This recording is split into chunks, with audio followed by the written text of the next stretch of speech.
Hello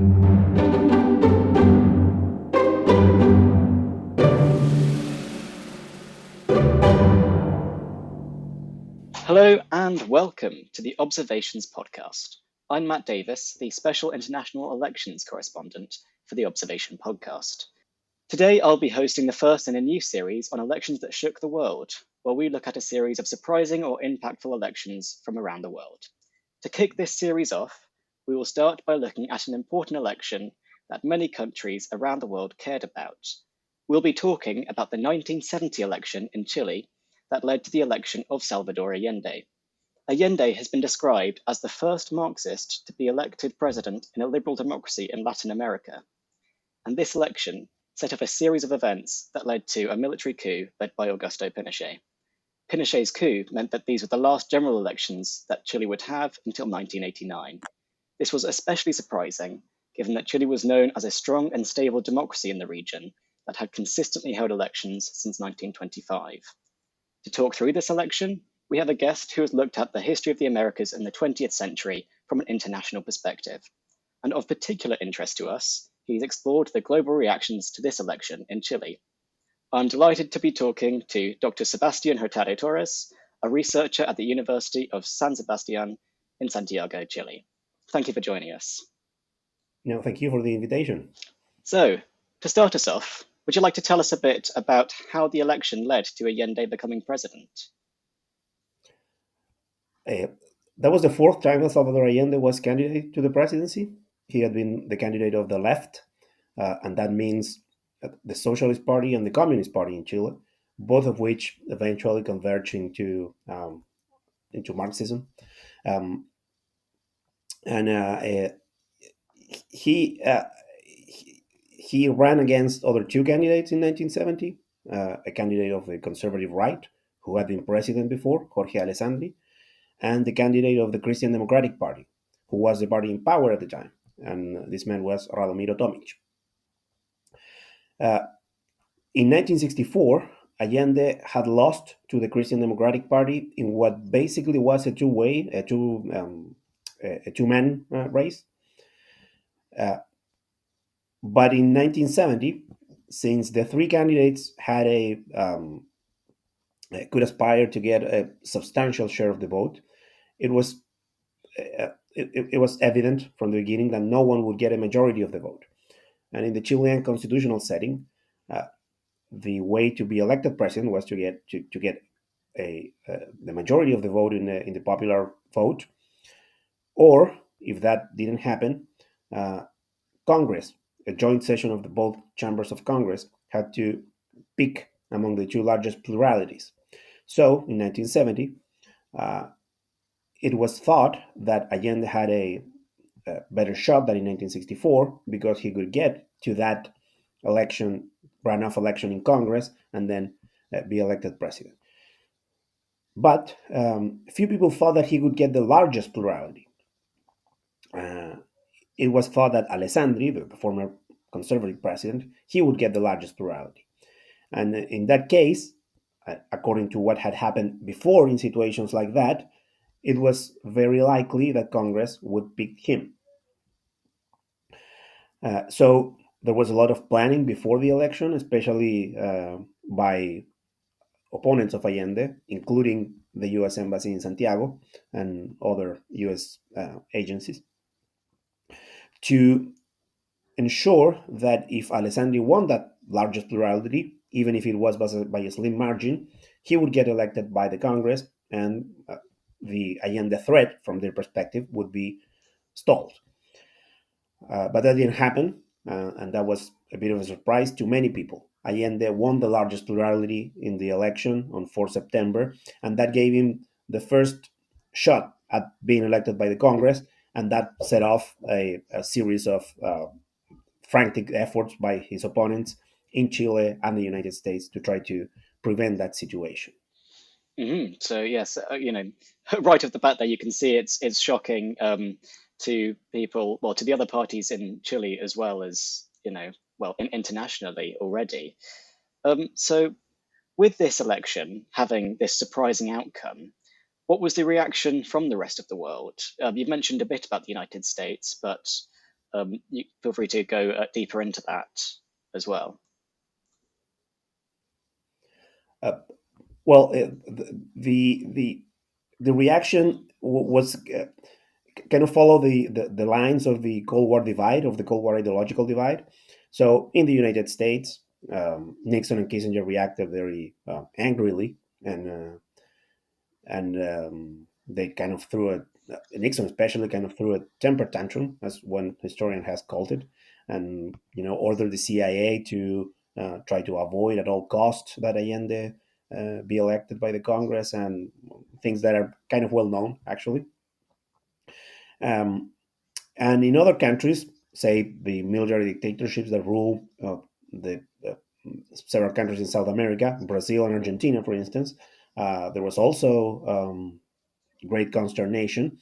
Uh, it was because of the ideological differences, which were evident to everyone, but also because some of these governments, and not all of them were actually under military rule, thought that Allende and a revolutionary government in Chile, even if it was elected by the people, could be like a haven for guerrillas and insurgents and revolutionaries of the kinds that they were fighting against in their own country. So they saw this as something of a threat, or at least a challenge to their own stability. And in some cases, they floated the idea, in Argentina especially, a few uh, officials floated the idea of doing something against Allende. It was more of, it wasn't going to happen, but they did toy with the idea. And on the contrary, in other countries with different ideological outlooks in their governments, the reactions were different. In the Soviet bloc, there was a mild optimism about the situation. They weren't quite sure that Allende could succeed in implementing a socialist project uh, without a real revolution, without including even a violent revolution, without a thorough transformation of the political institutions of the country. And some comments that I highlight in my article, I think are quite representative of this. The Bulgarians were saying to the Chilean ambassador who went to talk to them, they said something like, nah, this is not going to happen in Latin America with the military on the right, with the United States in the north. No, this is not going to happen. And they were kind of right, actually, eventually. But there was some sense of hope that at least some progress was being made in Latin America, without, yes, and this is very important, without having to do, this is the view from the Soviet Union, without having to do a lot about it. The Soviet Union had been sponsoring the Chilean Communist Party before, but it wasn't a great cost for the Soviet Union, and it wasn't the driving force behind that growth, the growth of the left, the growth of the communist, the socialist, of Marxism in general. So they were pleased because they had gotten something of a victory without a lot to, without having to do a great effort in that regard. Uh, but there was still some suspicion, some doubts about as to would this work?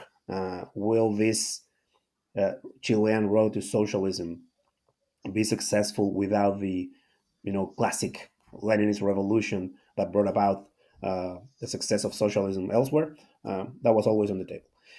In Cuba, on the other hand, Castro, who was a close friend to Allende, uh, reacted happily. He was the one who saw in this the best chance for an expansion of revolution, of Marxist revolution in Latin America. Even though he was always, again, suspicious that this democratic way, this institutional way, would lead to the desired end. But since this victory also meant that his friend would be the president of Chile, well, if all things led to that after in the Congress and all that we talked about before, there was a possibility for Cuba, for his regime, for his for his conception of revolution in Latin America to exert significant influence in the Chilean government, in the Chilean coalition, and in Allende himself, since they were so close. So that was kind of the general spectrum of reactions to the election of Allende around the world. There are many particular cases that are kind of funny when we when you Yes. describe them. The Paraguayan dictator, for example, said something like, "Why don't the Chilean military have the balls to step in and actually stage a coup?" This is, and he said something like, the idea was that this is what we in Latin America do. So why don't we do it? And things like that were said in Latin America and elsewhere about the election. So kind of, yes, it seems like almost every country had an opinion broadly on those along those Cold War lines. I remember in your article you mentioned the Yugoslavian reaction as being somewhat surprising, given that they seem to support it as a non kind of like Leninist way to socialism, but weren't fully supportive. Right. Well, Yugoslavia had Tito had an independent position in the Cold War in general. So um, the Chilean Communist Party was too beholden to Moscow. They weren't happy about that, so they were suspicious of the communists, and the communists were the main backers of Allende and the coalition that led Allende to this success and then in power. So that's one issue. And Radomiro Tomic, the candidate of the Christian Democratic Party. The Christian Democratic Party, by the way, was a progressive leaning party. Was not really the same kind of conservative party that Christian Democratic parties are in Europe. Uh, and they had promoted in government, and they actually had implemented while in government several significant reforms, like an agrarian reform and the partial nationalization of copper companies, which were owned by U.S. companies, by U.S. corporations, and other things along those lines. So it wasn't really a conservative type of party. And Radomiro Tomic was of Croatian descent, so Mm, there was some as is the actual the current president of Chile. There is some importance to that immigration in the 20th century for Chilean political culture. So well, and so that candidate seemed to be closer to Yugoslavia in a different sense, not necessarily ideologically, even though Tomic himself had said, and this is important. I don't think that I dwell too much on this in the article, but Tomic had said that he wanted to go. He wanted to implement a project of workers' ownership of companies, of businesses, mm, uh, along the lines of what he thought Tito was doing in Yugoslavia. There was some sort of idealized view of Yugoslavian socialism among some of these leaders, Tomic among them, mm, which held that unlike what happened in the Soviet-led socialist bloc, where uh, where all businesses, all the means of production were actually owned by the state. In this case, there was some participation from the workers that made it different, and they were kind of trying to imitate that. They said mm, that in a number of times um, before the election, so there was some sort of link there too. But in general, what I think is that Yugoslavia, even though sympathized with the left leaning views of the Allende coalition, uh, suspected that it would get too beholden to the Soviet Union, to Moscow, or to Cuba for that matter, and that wasn't actually something that they would see favorably.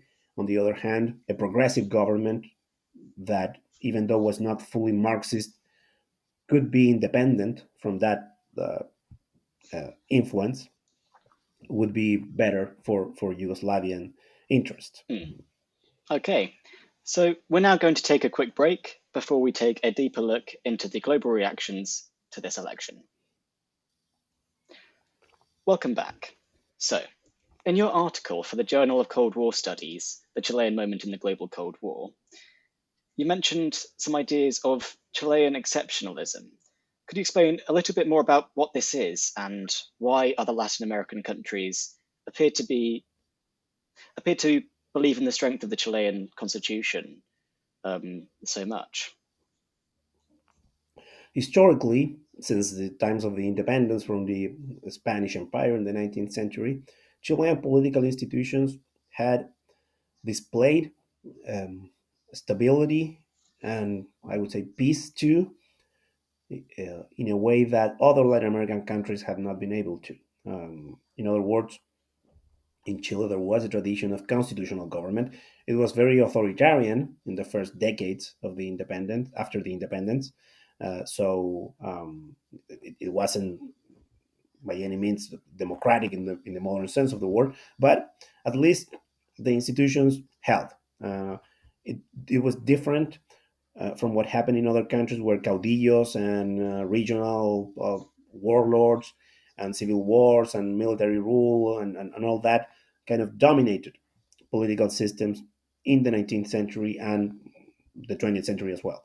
So Chile had a history in which those things were not completely absent, but they they were less defining for the political system as a whole historically. And in addition, or related to that, Chile had a strong party system and still has actually, and that was also a distinctive feature of the Chilean political culture that set it somewhat apart from other Latin American countries. So it is exceptional within the Latin American context. Mm, And a part of that is that the Chilean Congress had a was always had only a brief interruption in its workings in its long history since 1811. That political parties actually represented uh, consistently the people, and they could have long histories as institutions, and they participated in Congress in for long periods of time. They got substantial voting. Uh, in many elections, there was some consistency to the Chilean political system in which parties were important actors. And it was believed that Chilean institutions, what in the United States we would call checks and balances, mm, would work to prevent the unfolding and the imposition of any revolutionary endeavor meant to do away with all those things. In other words, the socialist revolution that many thought would inevitably lead to a transformation of the political system could not succeed or could not succeed thoroughly because there was a political system in place that was meant to prevent that and that had some said even worked in previous uh, in previous moments of Chilean history. mm, So that's the part of Chilean exceptionalism that many people thought that would prevent the full uh, the full materialization of the aims of what for them and for many actually was a, a Marxist attempt to take over the system. Uh, mm. that's the general description of the situation. Right. Yeah. So as I suppose you said there, there's been kind of such a strong history of checks and balances and party systems almost acting as checks and balances within elections that any And the other yes aspect yeah to it, and the other aspect to it was that it was thought that the military would always would generally stay out of politics, and this is what wouldn't happen in other Latin American countries or the third world countries for that matter. So the military in Chile was, according to this view, apolitical. The military would act as the civilian authorities mm, would tell them. That was kind of a simplification because there was instances of military intervention, significant ones, and it's true that they have not been recent at the time, but um, it wasn't unheard of. Uh, but in comparison to to what was going on at the time in other Latin American countries, several of them were under military rule. Actually, in 1970, mm, Brazil is the most emblematic case, um, and historically, the military had intervened to impose order. Well, that's what they say, of course. Uh, so observers thought that in Chile this wasn't actually the historic case, and therefore um, the military would not provoke a situation of crisis by intervening in order to either support or, more likely, to oppose mm. the political revolutionary project of Allende and his coalition. So what would happen in this view, in this kind of idealized view, was that everything would be solved through the institutional means that the Chilean political system provided. Okay. Now, that point in the military, I think, is something that we'll definitely come back to a bit later on. But just to start with, given that the country was moving in a socialist direction, why was there such limited aid from both countries such as the Soviet Union, but also, countries such as Cuba, which, Castro and Allende were allegedly friends? Well, Cuba did provide significant support to Hmm, Allende. Cuba did not have the means to provide significant economic support. Cuba is a small and relatively poor country, hmm. but politically, Castro supported Allende a lot before the election and then after the election. And during Allende's term, Castro sent probably thousands of men to Chile in the capacity of advisors and in security matters, in political matters, in diplomatic matters. And the Cuban representation in Chile was quite large in 1973. There was actually an actual battle between the Cubans in the embassy and the military when they took over and overthrew Allende in 1973. So Castro was very committed to the success of the Chilean revolution, although at the same time he was critical of it. He Hmm. thought that at some point the only way to make socialism work was to stage an actual revolution, and that meant taking all the power. And that's what Castro was advising Allende in 1973. Actually, while in 1970 he counseled caution not to alienate the United States or the military in Chile or the international system in general. In 1973, he was advising, "No, you. Uh, this is a turning point. Hmm. You have to do what is necessary to secure the gains of the revolution, and that meant probably overturning the political system in a more classical Leninist way." So that's with Cuba. Hmm. Soviet Union, on the other hand, was kind of skeptical of Allende's project for several reasons. Um, they were supporting the Communist Party anyway from before the election, and it was substantial economic support. There are when Russia opened Soviet archives in the 90s and early 2000s, some people were able to see uh, some of some of these things, some of these ways of relating to communist parties elsewhere. And the Chilean Communist Party, from what could be surmised from those documents, received substantial amounts of money in the 60s and early 70s from the Soviet Communist Party, which is to say, from the Soviet state. Hmm. But beyond that, the Soviet Union uh, did not want to get mired in another Cuba in Latin America. They were already sponsoring Cuba to a very large extent. They were actually kind of paying for a lot of what Cuba could do internally and externally in the early 1970s. So the Soviet Union did not want that. It was the time of the détente. Hmm. So they didn't want to alienate the United States too overtly, and they thought that Latin America was in the United States' kind of sphere of hegemony. So they Hmm. didn't want to, you know, um, make waves there, and um, And crucially, they did not think that the Chilean project was actually going to be successful. They didn't think that that was proper socialism. It was more of a left wing populism. mm, The economic policies of the Allende government were expansionary rather than aimed at accumulating.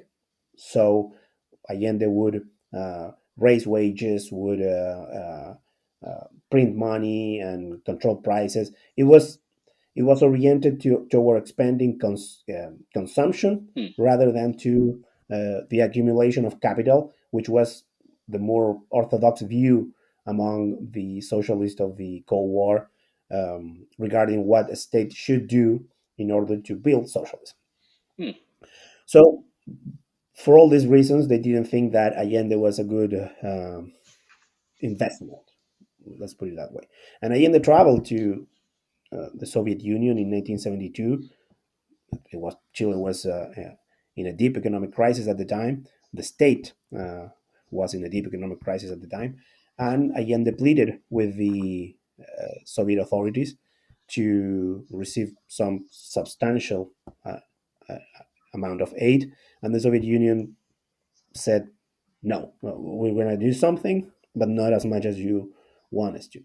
And so the way to describe this, I think, is that Allende did not have in the Soviet Union the same ally as his predecessor Frey had in the United States. mm, So the Frey received substantial aid from the United States, and his economic policies were, let's say, more rational too. So nothing like what happened in Chile between 71 and 73 happened when Frey was in power. But Allende did not find that same kind of uh, support from his own allies, particularly from the Soviet Union, which was the only one actually who could do something in the economic realm mm, that could be of importance for Chile. He did get some credits from other countries, even countries in the Soviet bloc, but it was mostly for purchasing things that they produced, so it wasn't going to help the you know the current account of the Chilean government. mm. And just kind of for clarification there, Frey was the previous, The Christian Democratic president that preceded Allende, yes, yeah. and he was very, very anti-communist and anti-Allende. Actually, and that's there's a whole another story of Frey trying to avoid that Allende became president in 1970, which was its own effort to try to prevent that realization. Mm, mm. So, as we draw our questions to a close a bit here, could you just describe a little bit about what took us from this election of Allende, this socialist in Chile, to the the coup led by Augusto Pinochet? What's the journey that was taken there?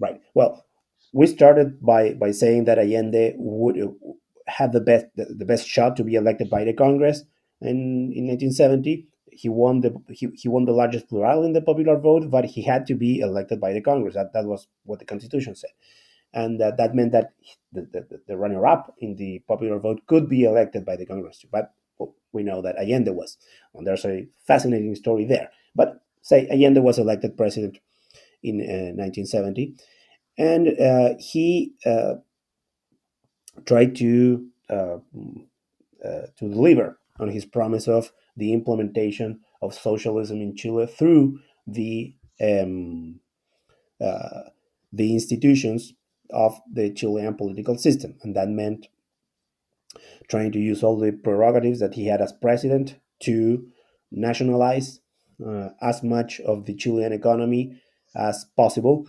Actually, he probably had to nationalize more than he wanted at the beginning. The project did not contemplate nationalizing like every business in Chile, but the pressure of workers actually made him and made the coalition have to do that. But that's one dimension of the story. The point is, uh, from the perspective of the Allende coalition, they were implementing a revolution of the Marxist type gradually and through the institutions of the Chilean political system as they had promised in the run up to the election, and actually throughout their existence as a coalition. That's what they were doing. That meant that they had to kind of stretch the interpretation of the law, uh, not insignificantly, and they recognized that, but they thought that they were not acting under the constitutional mandate. In any case, they kind of knew that this wasn't the most important thing, that what they had to do was to cement enough public support so that if some sort of confrontation came or whenever new elections were held, they would have the upper hand. Um, the thing is that this, in 1971, the first years of the Allende government seemed to be going well, but from the end of the uh, from the end of the first year, from the end of 1971 until 1973, the economy went downhill. Inflationary policies, because that's what they were basically, cost inflation, and this created significant problems for especially the middle classes in Chile, which saw their own lives altered because of scarcity, because of black markets, and well, all the things that come with inflation. And in addition, the left wing coalition that was in government was not as united behind Allende's leadership as Allende would have wanted, and that led to different approaches to uh, how to act. And it's not only at the level of government, but also at the level of social organizations, of the civil society that was, in any case, very important for their project, especially in workers' unions and so on. So this created a sensation, a widespread sensation of disorder and chaos that was actually visible in many instances, like businesses on strike, universities on strike, students protesting, not only university students but also high school students and things like that. And coupled with a few things that were kind of shocking for the Chilean public, Fidel Castro visited Chile in 1971, and he stayed for 3 weeks. And it was kind of embarrassing for everyone because he was supposed to be there for only a few days, but he stayed and he stayed and he stayed and he traveled the country and he made speeches and he aroused people to support the Chilean revolution. But the Chilean host, including Allende, were kind of uncomfortable because it was the guest was staying for too long, and and Castro was not like any man. He was the leader of a communist revolution, the very radical communist revolution. He was saying very radical things in Chile. It wasn't well received by the opposition, even by the people who were not so uh, not so dramatically opposed to Allende. That wasn't good for Allende in any way. So this situation of crisis gets to its peak in 1970, in late 1972, a big national strike of uh, truck owners and other small businessmen and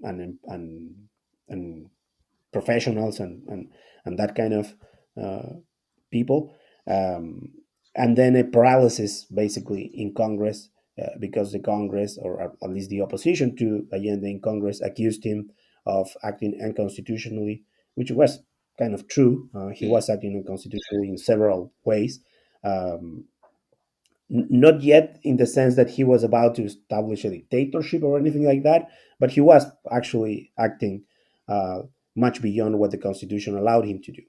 Um, so this situation of crisis, which is political and social crisis at the same time, leads to what we thought, or better said, what many people thought would not happen, which is the military getting involved directly.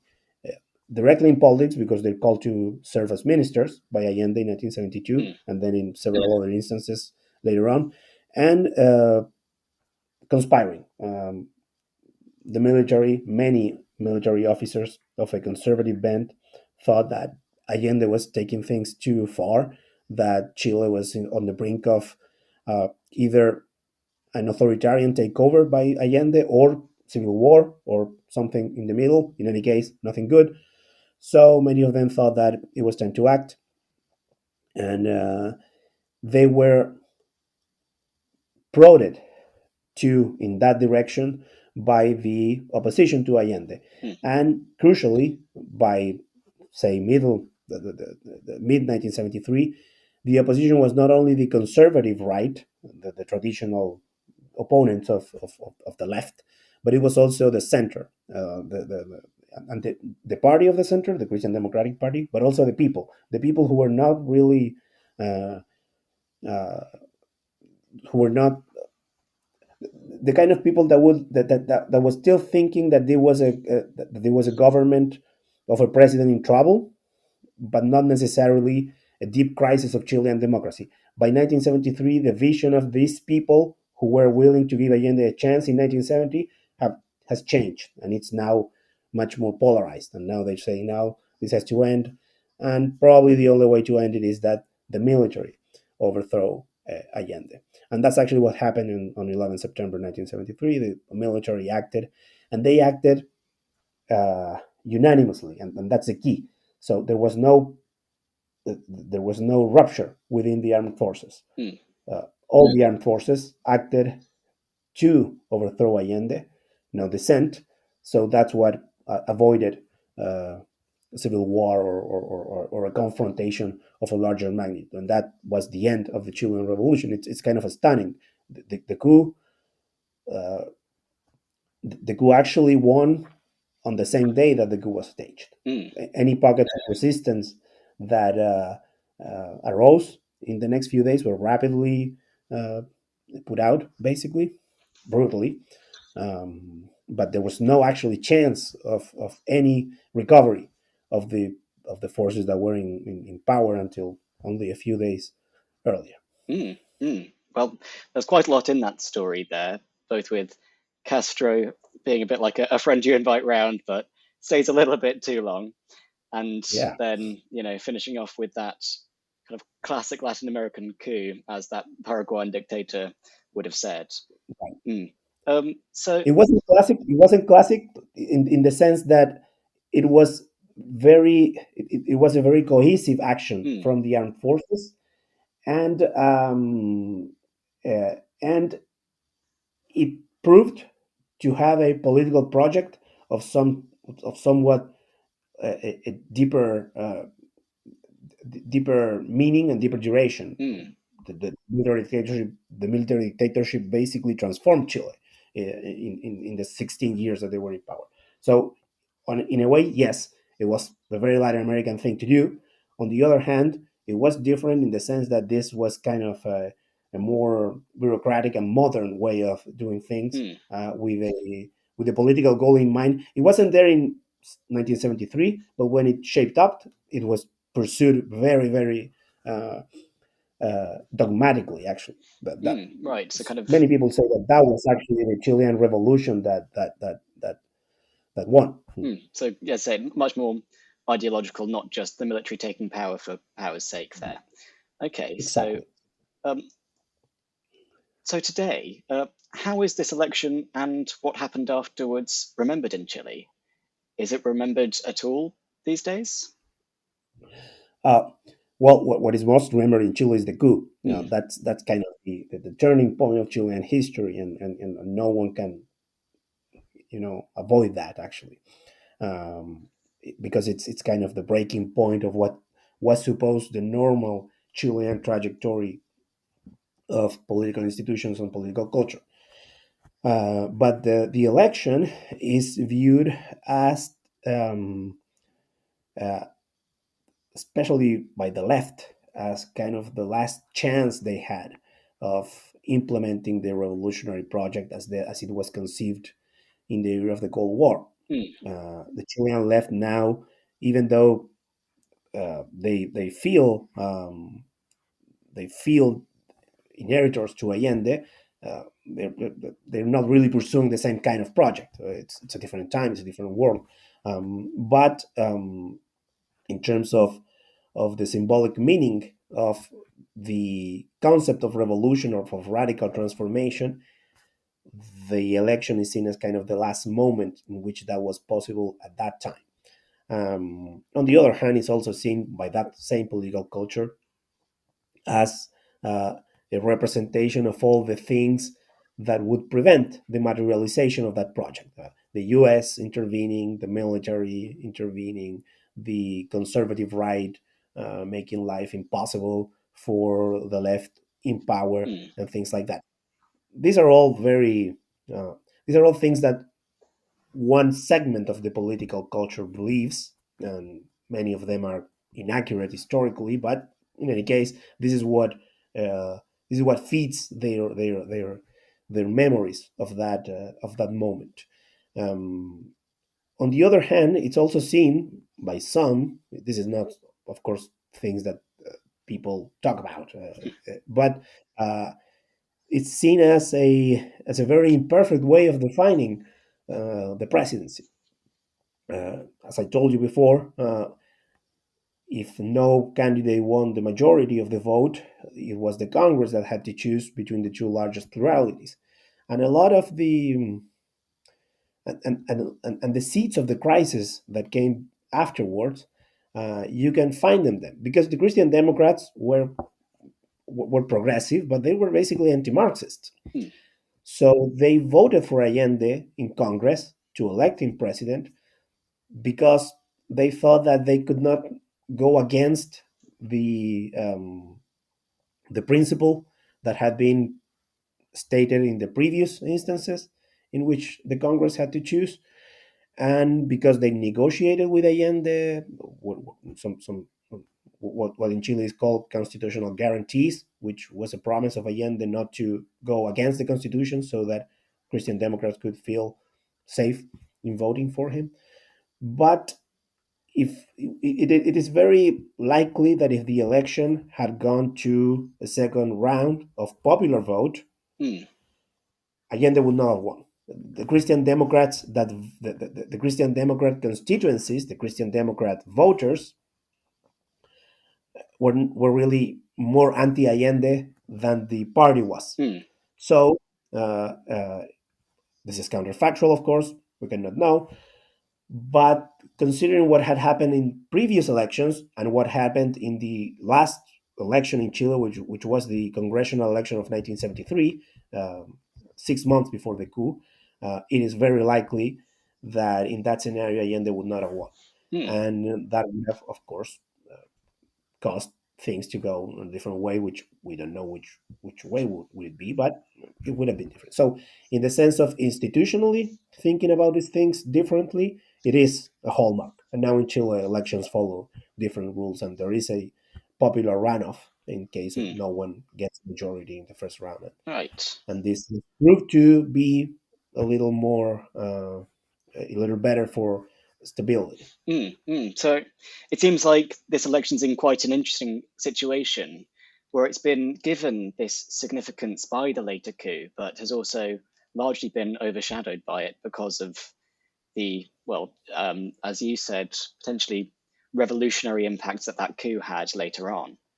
So I suppose Yes. just to finish this off very quickly, do you think that the Chilean election of 1970 was an election that shook the world? Yes, absolutely. I think, and I say this as I say this as a historian. I'm Chilean, of course, and I pay attention to Chilean things. But I've been able to look at sources from different parts of the world, including the ones that are presented in that article. And yes, it was seen as something of a turning point. Positively or negatively, but it left almost no one indifferent, really. Mm, mm. Well, thank you very much for joining me today. I'm very appreciative of your fascinating insight into the Chilean elections for this series on elections that shook the world. And thank you for listening. And if you found yourself interested in Latin American elections, have a listen to our episode on the election in Suriname that we recorded earlier this year. Thank you. Thank you, Matt.